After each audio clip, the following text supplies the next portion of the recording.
OTET परीक्षा प्रश्नपत्र viral घटनार crime branch तदंत स्वतंत्र ओटीईटी परीक्षा प्रश्नपत्र भाइराल हेबा परे बोर्ड कर्तृपक्ष परीक्षा को बातिल करिसेंती। तेबे भाइराल घटना को नहीं 2 दिन हेबो बोर्ड रे तनाघना करुची क्राइमब्रांच टीम। घटनारे कहार संपृक्ति अछि आ किभଳି हेला भाइराल से नहीं प्रश्नपत्र परिचालना दायित्व रे थिबा कर्मचारी को पचराउचरा करिछि क्राइमब्रांच। मोट 150 प्रश्नरू 129 प्रश्न भाइराल होइथिबा जना पड़िछि। माध्यमिक शिक्षा परिषद बा बोर्ड रो पीछा छाड़ुनी विवाद केतेबेले मैट्रिक परीक्षा प्रश्नपत्र लीक तो आउ केतेबेले भाइराल आउ एबे स्वतंत्र ओटीईटी परीक्षा प्रश्न भाइराल घटना रे विवाद को आसीछि माध्यमिक शिक्षा परिषद।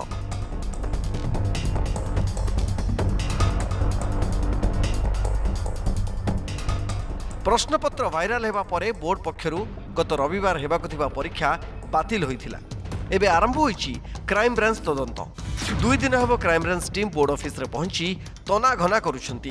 क्राइम ब्रांच रे एक टीम बोर्ड रे खोलताड़ करबा सह प्रश्नपत्र दायित्व रे थिबा कर्मचारी को पचरा उचरा करिसंती।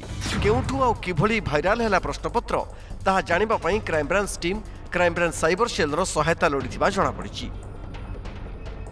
बोर्ड पक्षर करा जाउथबा विभिन्न परीक्षा पई किभଳି प्रश्नपत्र भाइराल न होबो सेतपई बोर्ड ग्रहण करछि विभिन्न पदक्षेप। तबे स्वतंत्र ओटीईटी परीक्षार प्रश्नपत्र किभଳି भाइराल हैला से ने एबे उठिछि प्रश्न। प्रश्नपत्र भाइराल जेभଳି न होबो सेतपई बोर्ड कर्तृपक्ष वाटरमार्क एवं क्यूआर कोड रो व्यवस्था करछथि।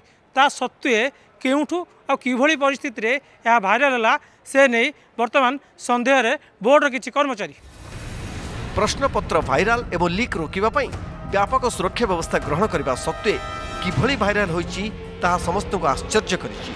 प्रश्नपत्र भाइराल रोकिबा पई डिजी लॉकर भली व्यवस्था सह प्रश्नपत्र जाउथिबा सेंटर को स्वतंत्र सुरक्षा सहायता रे पठा जाय थाए प्रश्नपत्र। हेले एते कोड़ा सुरक्षा भितरे मध्य भाइराल होइछि प्रश्नपत्र। ओटीईटी परीक्षा पई मोट 150 प्रश्न प्रस्तुत होइथिबा बेले 129 प्रश्न भाइराल होइथिबा जणा पड़िछि। भाइराल प्रश्नपत्र हाथलेखा कागज रे ही भाइराल करा जायछि। तेबे परीक्षा प्रश्नपत्र भाइराल हेबा परे राज्य रे 30 जिल्ला रे हेबाकु थिबा 193 सेंटर रु समस्त प्रश्नपत्र को फेराई अणा जायथिबा जणा पड़िछि। प्रश्नपत्र भाइराल घटनार तदंत पई क्राइम ब्रांच पक्षरु एक स्वतंत्र टीम गठन करा जायथिबा जणा पड़िछि। एही घटना रे क्राइम ब्रांच स्कैनर रे बोर्ड रो किछि कर्मचारी एवं सेंटर इंचार्ज थिबा जणा पड़िछि। स्वतंत्र ओटीईटी परीक्षा प्रश्नपत्र लीक घटना बोर्ड रो आउ एक दुर्नीति को पदारे पकाइछि। तेबे एही घटना रे क्राइम ब्रांच तनाघना करथिले मध्य बोर्ड कर्तृपक्ष प्रतिक्रिया न रखिबा साधारण रे प्रश्नवाची सृष्टि करछि। कटक कैमरा पर्सन ललित दास किरण कानून गो न्यूज़ 7।